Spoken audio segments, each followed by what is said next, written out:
A promoción da artesanía e a dinamización do rural son os piares do programa Feito coas túas mans que ven de poñer en marcha o Concello da Pobra. Ata finais de ano desenvolverán nos centros socioculturais das parroquias varios obradoiros de distintas disciplinas artesás en colaboración con asociacións e emprendedores do municipio.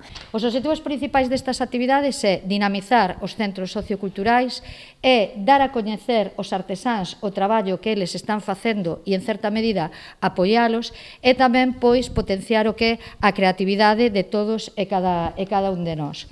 Os talleres vanse a desenrolar dende ahora, dende abril, ata o que é fin de ano, ata decembro, co parón do que é o verán. E os vamos a organizar por bloques temáticos. Cada mes vai haber, pois, un taller. Vamos a empezar, como podedes ver aquí, con cestería, pero teremos cestería, macramé, cerámica, madeira e elaboración de sabóns a partir de aceite, pois, reutilizado. O programa dará comezo a finais deste mes cun obradoiro de cestería impartido por La Parabólica no Campiño, ao que lle seguirá outro na Ribeiriña que desenvolverá Capituxa do 16 ao 25 de maio.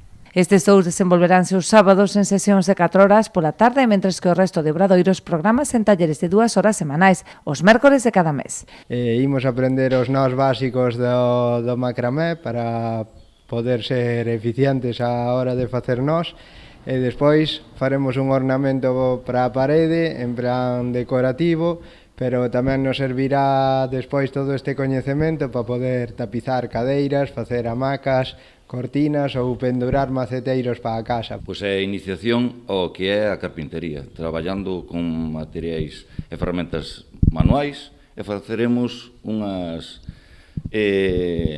saboneiras ou unha culler de madeira. Ademais de macramé e carpintería, haberá un obradoiro de cerámica da man de Raposiñas e xabóns con flou de meiga. Os interesados en participar poden inscribirse totalmente de balde no enderezo participacionveciñal@gmail.com.